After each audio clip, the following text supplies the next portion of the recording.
9. In the company of an ice wielder. Irium. The name was vaguely familiar, but Rigel couldn't place it. The tall, dark figure before him was still imposing, but some of his fear had faded. "Now, who are you?" Irium asked, moving forward. "And why have you fallen on the wrong side of the hazes?" My name's Rigel of Gayrile," he said, trying to sound older than he was. "My companions and I are traveling to Elamar," he added vaguely. He didn't fully trust this Netrocrean, no matter if he had just saved their lives. Irium arched an eyebrow. "So I assumed. That does not answer why you are being pursued by hazes if you are mere travelers, however." He scrutinized them carefully, those penetrating crimson eyes piercing into Rigel's blue. On the other side of the clearing, Lyrion had got to his feet painfully and approached slowly, one hand on his bow. Irium's eyes flicked over to him, and suddenly his face changed from suspicious to friendly concern. "Lieutenant Lyrion Tarash, I assume Dendio sent you. Is he nearby?" Rigel looked at the stranger in surprise. Lyrion still seemed dazed, but he shook his head slowly. "No, he is not here, unfortunately. He sent us to Elamar, but he mentioned we might be able to find you." "Where is he headed, then?" "The southern fiefs." Lyrion sank to the ground again, looking exhausted. A streak of blood creased his face. Irium nodded. "Come, we will talk somewhere safe." He turned and moved back into the forest. Rigel looked at Lyrion, totally at a loss, but slowly realizing they were no longer in immediate danger. "It's all right," Lyrion told them, as Rigel helped him to his feet. "We can trust him. He's one of the king's most trusted advisors." "He's a Netrocrean," Dusty said softly, looking unsure. Tag nosed her hand. He was still trembling from the encounter with the hazes. Lyrion nodded in response to her statement. "He is, and he's loyal to the king and to the Highlight. He's not one of the rebels I told you about last night." They moved through the trees, following the tall shadow before them. Rigel noted the striking differences between Irium and Dendio as they did. Well, not physical differences. They actually looked a little similar there, except Irium's face was older, wiser. And while Dendio seemed to radiate energy and fiery determination, Irium was calm and cool, as complex as a Phyrocrian, but in a different way somehow. Rigel couldn't quite place it, but he could somehow sense that, despite Irium's foreboding appearance, he was someone to trust. And he was clearly a valuable ally. They walked for maybe 20 minutes, until they reached the opening of a cave. Irium stooped slightly to enter, and motioned for the others to follow. Rigel hesitated warily. "Go on," Lyrion said at last. Rigel nodded and entered. Dusty followed, after tethering the horses outside. It was very dark almost instantly. Rigel blinked but could still see nothing. He heard Irium call him from the left, turned a corner, and stepped into what appeared to be an ordinary parlor. He blinked in surprise. To his left, a fire blazed merrily on the hearth, and 3 circular windows along the ceiling let in the sunlight. Rigel could see grass growing level to the windows, and knew they were below ground. The room was furnished with 2 armchairs near the fire, and a table covered in worn yellow papers and scrolls. Ancient books filled the shelves. A large globe was set beside the table, and as Rigel approached, he was surprised to see the names of cities and continents that he knew there. Kunsia, Daffodilion, Kersia, Fauna, even little Gayrile perched at the top of the globe. "Is Orlell round?" he asked in surprise, forgetting their situation for a moment. "So the stars report," Irium said with a faint smile as he stoked the fire. "Then why don't we all walk around upside down?" Dusty challenged. Irium arched an eyebrow. "Well, I suppose you should save that question for the Highlight someday." Dusty looked a little puzzled, but remained quiet. Lyrion collapsed weakly into an armchair, and Irium had turned to examine the wound on his brow. "Not too deep. A decent concussion, but you will recover," he said at last, and fastened on a bandage. "Rest will help the ache. I will wake you if you are needed." Lyrion nodded wearily, and in a few moments he had collapsed, the strain of the last few days and from his injury finally wearing him out. Dusty went outside to check on Tag and tend to the horses, which left Rigel alone in the room with Irium. He watched the dark stranger as subtly as he could manage as Irium added another log to the fire, then moved to the window, then turned, quite suddenly. "May I answer your question, or are you content to observe?" he asked. Rigel flushed, feeling bad, then shrugged slightly. I'm sorry. I just thought, well, I thought all the Netrocreans were bad. He saw a trace of sorrow cross Iriam's face. Unfortunately, you are not entirely wrong. At the beginning of time, as I think you know, there was a great battle waged between those loyal to the Highlight and his good world, and rebel Netrocreans who would see it twisted under them. Many Netrocreans turned away in their evil and pride. A few remained loyal, and that is what my people are.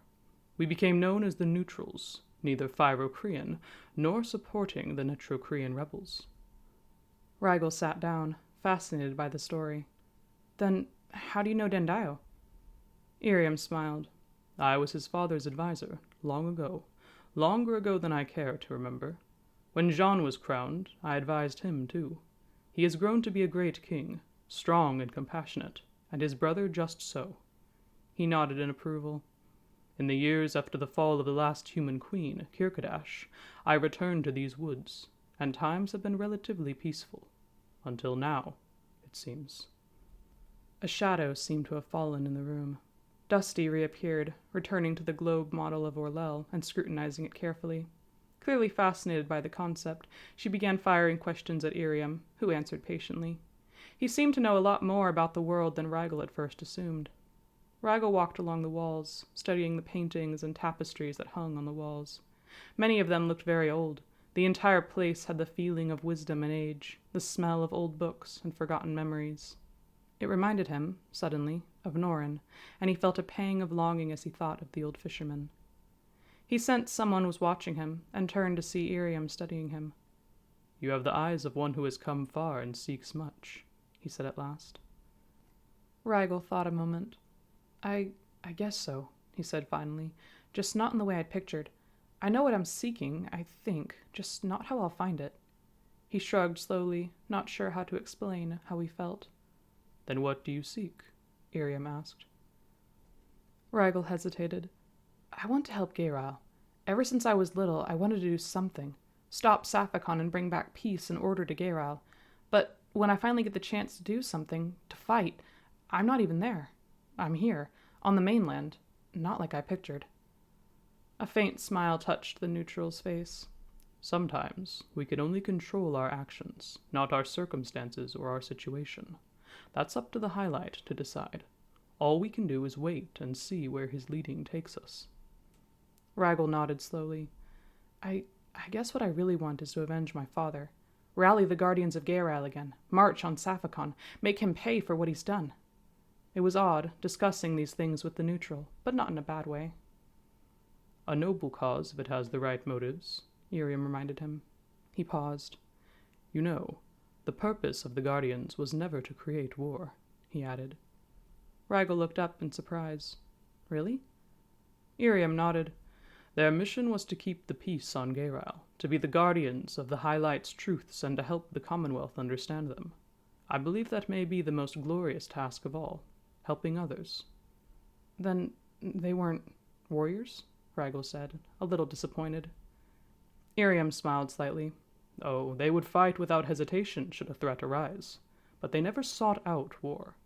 I believe a true warrior seeks the glory in living each day given to him, as well as he can, not glory at the expense of others. Like Cato, Dusty said from behind Rigel. She had been listening quietly. Like Cato, Iriam agreed. His lust for power has cost many lives. He straightened. Well, all this talk, and yet you have eaten nothing all morning. Let us eat, and we may talk more after. 10. Greyline Swamp. Rigel woke just after sunrise. For a moment he lay in a fog of sleepy confusion, unsure of where he was. He lay in a small room, curled up in a pile of blankets. Then yesterday's events came back to him in a flash, running from the hazes, Lyrion being injured, meeting the neutral who had saved them. He looked around, seeing that Lyrion and Dusty's beds were both empty. The faint sound, accompanied by a delicious smell, came drifting from the main room, the sound of sizzling bacon. His mouth watered at the prospect of a warm breakfast after all the cold meals on the trail. Last night's dinner had left him stuffed, but now he was hungry again. He got up, stretching his stiff arm as he did so. The muscle around his shoulder still felt tight and bruised, but some of the pain had faded. The closeness of the hazes, he was beginning to realize, brought pain back into his wound.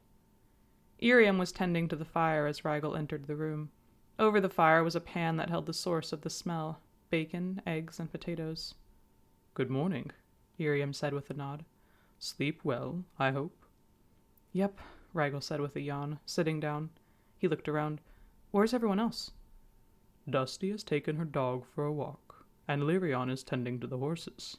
He hopes to be on the trail today," Iriam told him. "Good," Rigel said, staring into the fire. He watched as Iriam silently prepared the meal, a question forming in his mind. "Is it true that Netrocreans are afraid of fire? You don't seem to be." Iriam glanced at him with a half-smile, and Rigel realized how rude that phrasing sounded. Sorry. I guess when Lyrion told us about them, it sounded like they can't be touched by fire." "Well, you are partly right again," Iriam told him. "Most of us are as vulnerable to fire as you would be. Others are more so, darker ones. I have noted that it depends on the individual." Rigel nodded quickly, not exactly understanding it, but somehow sensing the heaviness of the subject. "Where are the others? The rebels? What happened to them?" Iriam looked at him with the same half-smile. "Few of them are accounted for. They are not like Cato or the Hazes, you know. They are more cunning, more patient. They have remained in hiding for centuries, and even I do not know their whereabouts." His smile had faded.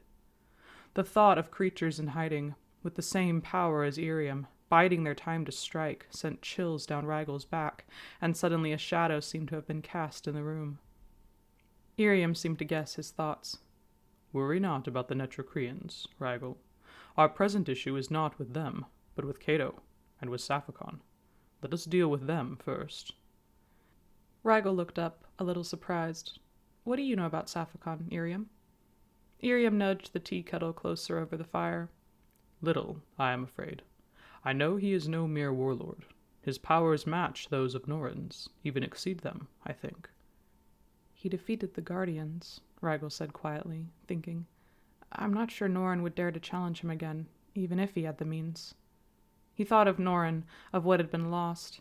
He knew Norin still blamed himself for all that had happened, for all those who had fallen.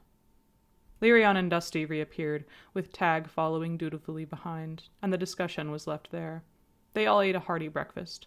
Rigel felt rested, his stomach full of warm food, and he felt completely content to stay here for a long time, which was when Iriam spoke. "We are going through the forest today," he said. Rigel and Dusty looked up. Dusty frowned slightly. "Today? Why so soon?" Iriam shook his head grimly. "Because the Hazes now know where you three are headed. Besides that, they are tracking you.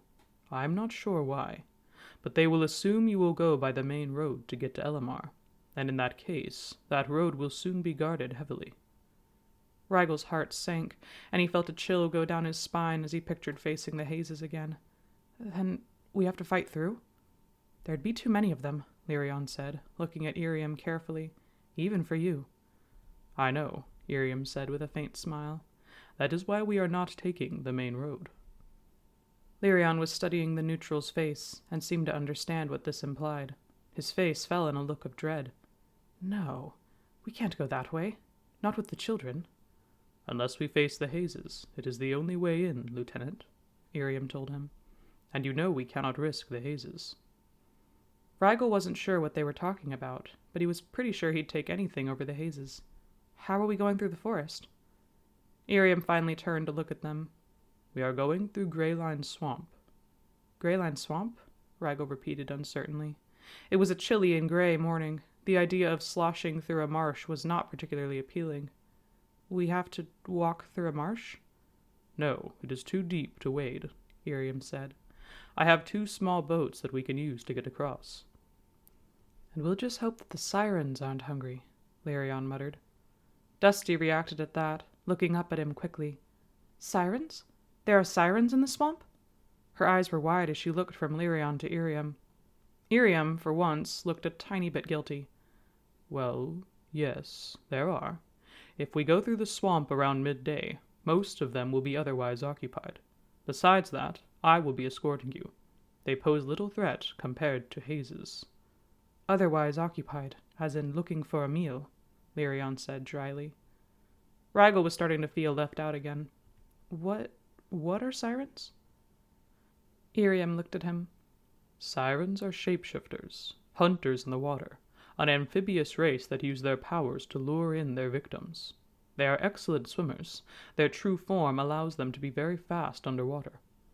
"And we're sailing, in boats, over them," Dusty said haltingly. She was usually so eager to charge into danger that somehow her fear made Rygel uneasy too. Iriam looked at her. The sirens will not attack as long as we remain in our boats. They will try to lure us into the water, but they will not attack. Stay in the boats, and you will be fine."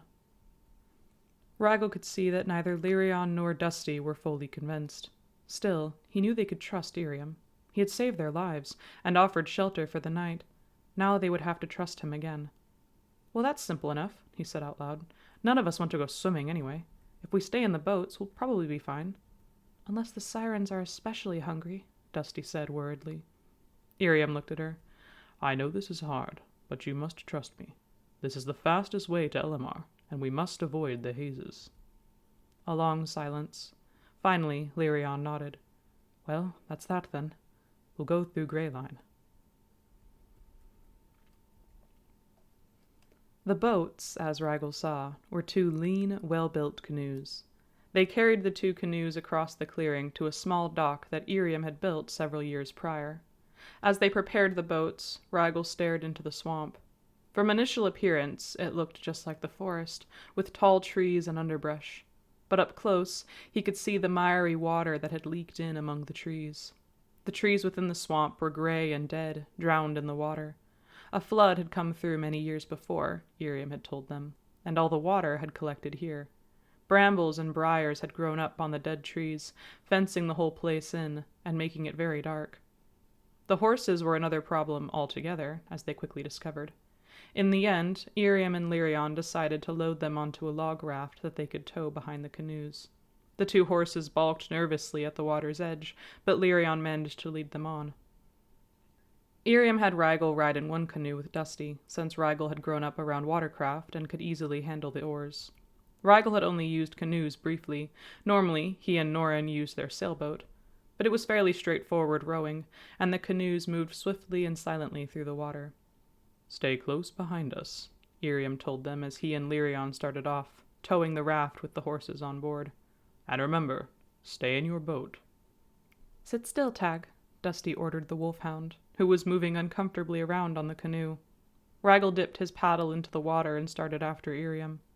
It was uncomfortably silent, the only sound coming from the soft sloshing of the paddles going in and out of the water, and the gentle rushing of the canoes as they moved along. Rygel showed Dusty how to paddle so that she could help. She was seated in the front of the canoe, looking around warily. Tag lay down behind her, his fur damp from the heavy mist, looking thoroughly miserable. It was so unlike Dusty to be this nervous that it made Rygel worried too. "These sirens," he asked her finally, "do they ever attack the wild kids in Casabran?" Dusty shook her head, her eyes still scanning the swamp. "Well, these are a different kind. There's black sirens that cause trouble for us. They're huge, but they live in salt water, and they're more animal-like. These ones here, they're smaller, at least from what Iriam said." "But you think they're still dangerous?" Rygel asked her, carefully maneuvering around a sunken log. At that, Dusty nodded without hesitation. "They're sirens. They're smart, usually hungry, and they have no alliances with anyone." "And I'm guessing that's a bad thing?" Rygel said slowly. He wasn't sure what the alliances part implied. Dusty shrugged. "It means they can do whatever they want. They don't have to answer to anyone." "Oh." Rygel paddled on, keeping an eye on the canoe in front of them. Iriam looked calm as ever, which made Rygel a little calmer. Lyrion had one hand resting on his bow, an arrow nocked, ready to drop his paddle and shoot if any threat arose. They had been rowing for most of the morning, and had seen nothing besides a few black squirrels and a snake on shore, when the first sound reached their ears. There was a splash, then, from the distance, came the sudden, unexpected sound of song. Rygel's heart skipped a beat, but once his brain recognized the sound, he felt himself relax. It was a woman, singing from somewhere in the swamp. Now he saw her, seated on a half-sunken log, looking lost to the world. Despite himself, he paused rowing. The woman was young, her face filled with bittersweet cheer, clad in a simple white gown. She was beautiful, as was her song, which seemed to penetrate into Raggl's very heart, making tears come to his eyes. Why was she here, in this awful swamp? This wasn't safe for her. She should come with them. He could go to her and ask her to come along. That was when a blast of ice shot out of Iriam's palm, crashing into the log the singer was seated on. Raggle opened his mouth to protest as the woman landed in the water, then stopped as his words caught in his throat. The woman fell into the water, surfaced, and gave a horrible gurgling snarl. Her face flattened, her head lengthened, and her form shrunk as she dove under the water. "Sirens," Iriam called from up ahead. "Keep close, and don't go to them, no matter what." Creatures churned the water around the boats. Raggle's heart was pounding. The sirens weren't coming after them, just causing mischief enough to keep them tense and nervous. And it was working. Tag was up and barking furiously. "Tag, down!" Dusty said sharply, scared and angry because of it. A siren reached up and gripped the side of the boat. Raggle saw its face, set in a bullet-shaped head, a frill running down its spine. It had amber cat-like eyes, a tiny nose, and a very wide mouth. It smiled hugely, showing sharp fangs. "Come to play, little boy?" it asked, but its voice was the voice of the singing woman. Hearing that sweet voice come out of this monster was unsettling. Dusty smacked at it with the paddle, and it ducked under the water again, dodging. The paddle splashed into the water, and Dusty lurched forward, off balance. Then the clammy hand reached up again, grabbed her wrist, and pulled her straight down. Dusty landed in the water with a splash. The canoe rocked violently.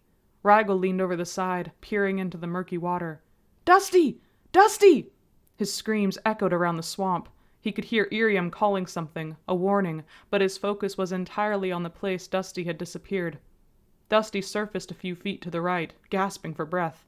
Raggle reached out for her, taking her hand, too relieved to realize what was happening. "Dusty, hold on. Are you—" His words stuck in his throat as Dusty's form disappeared before his eyes, changing back into what it truly was. The siren smiled wickedly at him, then looked down at its paw, which Raggle was clutching.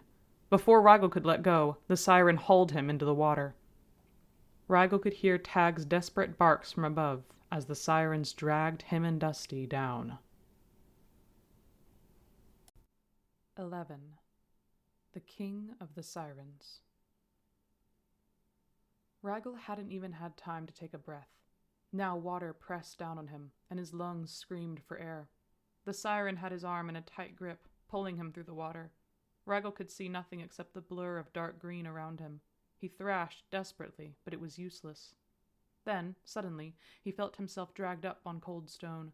Air reached his lips, and he inhaled deeply, then coughed. He was in a large stone cavern set just below the surface. The upper part of it was above water, but the entrance was under, like a beaver dam. Soaking wet and shivering, he pulled himself to a sitting position and looked around. There were sirens everywhere, all of them smiling. A siren surfaced behind him, dragging Dusty up behind it. Raggle rushed to her.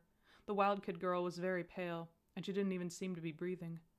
"Dusty," Raggle whispered hoarsely, horrified at the thought of losing his friend.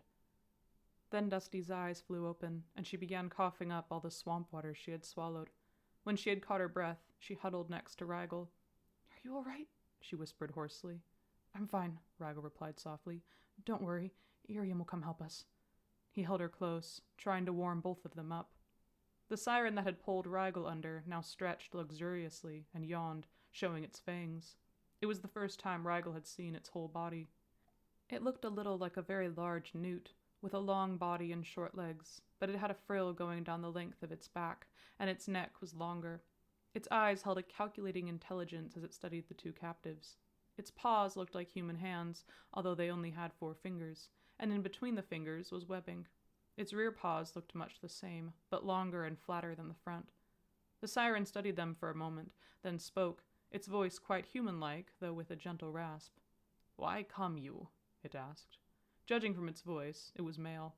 Raggle saw that its frill was thick under its chin, like a beard, while some of the sirens just had frills on their heads.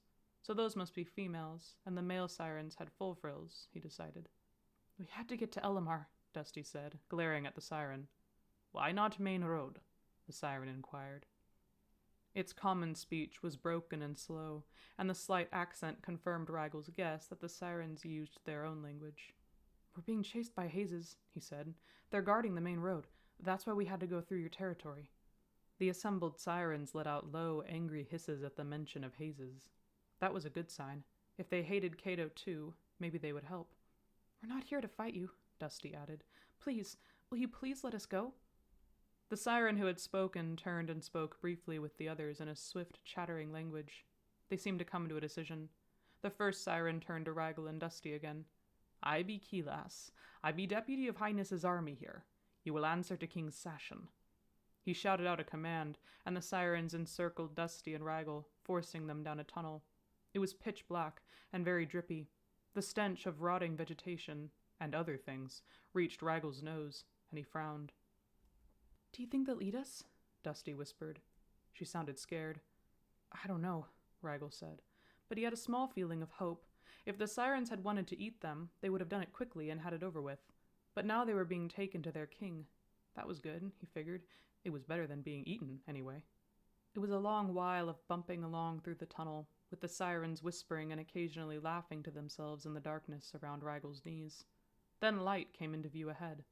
There was a tall cavern with a perfectly round hole in the ceiling that let the moonlight stream through. A large fire burned in the center, making the whole place quite warm and well lit. After the darkness of the tunnel, this was welcoming. Raggle and Dusty both moved subtly towards the fire to warm up, while the sirens spoke amongst themselves. Directly across the fire was a throne carved of limestone, and a siren with green scales and yellow eyes sat upon it, wearing a golden crown.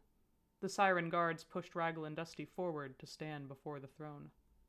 Keelas bowed low. "King Sashen, we bring intruders from the eastern tunnel." Then he began speaking in the siren tongue. Raggle hoped desperately that everything they said was good. There were many sirens in the chamber, and many of them looked hungry. The siren king looked to Raggle now. "Is it true that you infiltrated our territory?" he asked, his voice slightly deeper than Keelas's, and his common a lot better. "Yes, Your Highness," Raggle said slowly. He wasn't sure what to say.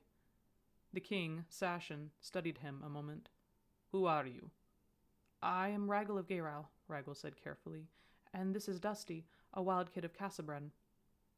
"I do not know those names," Sashen said shortly, eyes scanning them rapidly. "Gayrile I have heard of, but not of wild kids."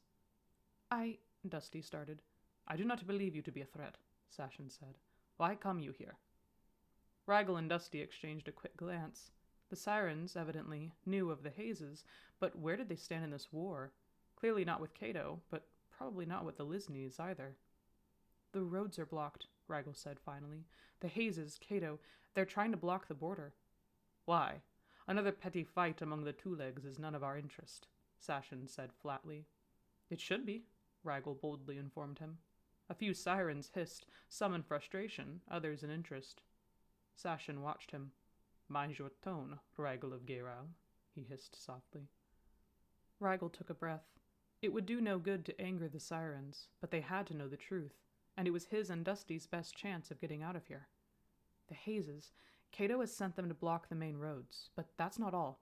We're trying to get to Elamar, and Greyline Swamp is the quickest way since the roads aren't an option. But we also came here to deliver a message." "A message?" Sashen straightened slightly, looking interested. Dusty looked at him in confusion, but Raggle pressed on. "Yes, a message from Dendayo Key." That name caused interest. The sirens may be unaffiliated with the Lisneys, but everyone had heard of the heroic warrior. "What is this message?" Keelas asked. "Cato is coming," Raggle said. "He's coming for everyone, for all of Kunsia, and don't think he'll stop there. If he defeats Kersia, he'll come here next. Your warriors, King Sashen, are the only real threat along the border. Cato's forces will come after you, and the hazes won't be fooled by some songs and shapeshifting." A long silence. Keelas glanced between the newcomers and the king. Sashen straightened. "We know of the hazes, and of Cato. They have killed many of my warriors already. We cannot risk a battle with them." "You won't have to fight them," Raggle said, taking a breath. "We're going to do that for you. But until that time arrives, your people will want to be below ground, out of the sight of the hazes." As we let them walk all over our lands, Sashin hissed. I don't think they'll get this far. We plan to hold them at Kersia, but in case they should, you need to be in hiding. All of you. Ragel paused. And you'll have to let us go to do that. Sashin studied him. Indeed. But how do I know you are not with Cato yourself, when you reek of haze? A tense silence followed the words. There was nothing Ragel could say to deny that, and all the sirens looked suspicious. I'm not, Ragel stammered, thrown off guard by the question. We aren't... A voice, wonderfully familiar, spoke from the end of the chamber. They are with me, Sashin, said Iriam, standing tall in the darkness. They are not with Cato.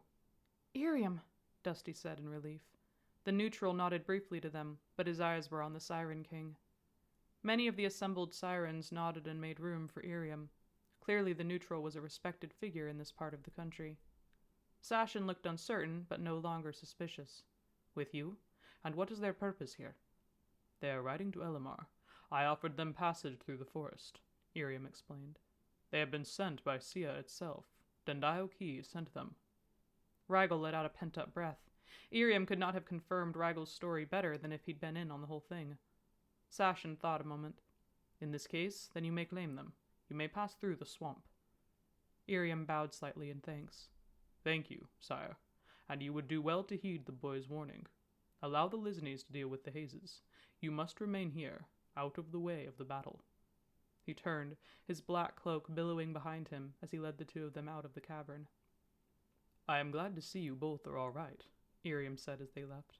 Sashin's people are not always kind to strangers, not in these times. But if they knew you, why did they attack us at first? Dusty asked. Bored, I assume, Iriam said as he led them up the slippery steps that led up above ground. And we came as they awoke from their noontime rest. They might have been hungry, too. Dusty looked at Ragel. What in the world was all that about Dendio sending us to give a message, and warning them not to attack the hazes? The sirens might actually have a chance against them. You know they wouldn't, Ragel told her, shaking his head. I don't know. I guess I figured they would listen, and not eat us. You did well, Iriam told him. Whether or not Sashin chooses to listen will be up to him. You gave them ample warning, and I hope they will heed it. It was quick thinking. Coming from Iriam, this was the best praise Ragel could hope for. Lirion was waiting on shore with the horses. A little path led through the forest, winding and small, but better than more swamp. He was relieved to see them, and Ragel and Dusty quickly explained what had happened. It was late afternoon, and the sun shone through the trees. Iriam looked back across the swamp, satisfied. There, that was not so bad, was it? The others managed to laugh. Iriam tied the canoes together and looked back across the swamp. I must return home now. With the hazes so close, I must make sure that the sirens stay hidden, to avoid any unnecessary battle. Ragel felt a stab of sorrow at losing Iriam, with his leadership and calm confidence. The border is only a few miles away, Iriam continued. You should reach Elamar by nightfall. Thank you, Lirion said, and Ragel and Dusty echoed him. Iriam nodded simply. I am glad to have helped you. Now, remember your mission, and do not give up. May the highlight guard your steps. And yours, Lirion said, as the neutral started paddling back across the water. He turned back briefly, and Ragel saw him raise a hand in parting, ice shimmering on his fingertips.